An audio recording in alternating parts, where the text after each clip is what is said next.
Today I want to especially congratulate our OIC members because of a landmark resolution passed in the United Nations declaring 15th March as a day to combat Islamophobia. But I want to remind people why 15th of March. 15th of March was a day when a gunman walked into a mosque in New Zealand and shot dead 50 people. Why did he shoot them? Because he felt that all Muslims were terrorists. Where did this Islamophobia grow and was allowed to keep growing? After 9/11. What happened after 9/11? Unfortunately, this narrative of Islamic terrorism, Islamic radicalism, this narrative went on unchecked. I have spent a lot of my life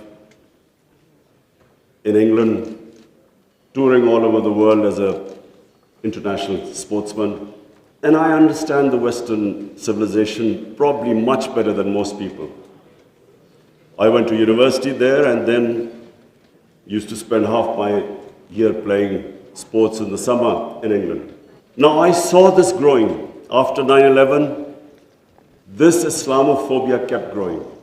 And the reason was, I'm sorry to say, that we, the Muslim countries, did not do anything to check this wrong narrative. How can any religion have anything to do with terrorism? How was Islam equated with terrorism? And once that happens, how is the man in the street in Western countries, how is he supposed to differentiate between a moderate Muslim and a radical Muslim? How can he differentiate? Hence this man walks into a mosque and shoots everyone he could. Unfortunately, what should have been done and wasn't, the heads of Muslim countries should have taken a stand on this.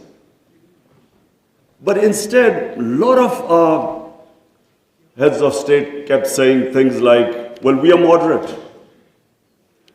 The moment you say you're a moderate Muslim, you automatically say that there is some extreme form of Islam. Our head of state at the time, after 9/11, he coined a phrase called enlightened moderation. I understand English better than most. I still don't know what it means. Enlightened moderation was a term to appease those who were relating terrorism to Islam. And unfortunately, as a result, there was this perception that there are different types of Islam. There's some radical Islam, there's some moderate, there's some liberal Islam. There is only one Islam. Islam of our Prophet Muhammad sallallahu alaihi wasallam. There is no other Islam. In human communities, in every human community, you have your moderates, you have your liberals, you have your conservatives, you have your fanatics. Every human community has that. The man who walked into the mosque in New Zealand clearly was not a normal person. So, but why no other human community was branded with their religion? 1.5 billion people branded by these terms. There always should be self-criticism because that's how you improve. Unless you analyze your mistakes, you can't improve yourself. So that was the biggest mistake we made. We did not challenge this narrative. And guess who suffered? Muslims living in Western countries. They kept suffering. Because any incident would happen, any terrorist incident by a Muslim immediately meant that every Muslim became branded. When 9/11 happened, I still remember, people were petrified in Pakistan, and I hope there was no Pakistani involved. How could whole community be responsible for some fanatical deed by some extremists? So therefore, it was one of the worst periods for Muslims living in non-Muslim countries. And then in 1989, there was a book called Satanic Verses, written by a Muslim who knew, because he came from a Muslim family, he knew the reaction in the Muslim world amongst the Muslims if he insulted or mocked or ridiculed our Holy Prophet, peace be upon him. But what happened after 1989 was, rather than again the Muslim world coming up with an intellectual narrative, trying to explain to them, why are we so hurt when our Holy Prophet is ridiculed? Why does it hurt us so much? I knew why they couldn't understand, because they do not treat religion like we do. Jesus Christ is not treated in the West the way we treat our Holy Prophet here. So they couldn't understand what was going on. Why were there demonstrations? Why were there death threats to Salman Rushdie? So they kept thinking that the Muslims do not allow freedom of expression. So Muslim world is intolerant. It doesn't allow freedom of expression.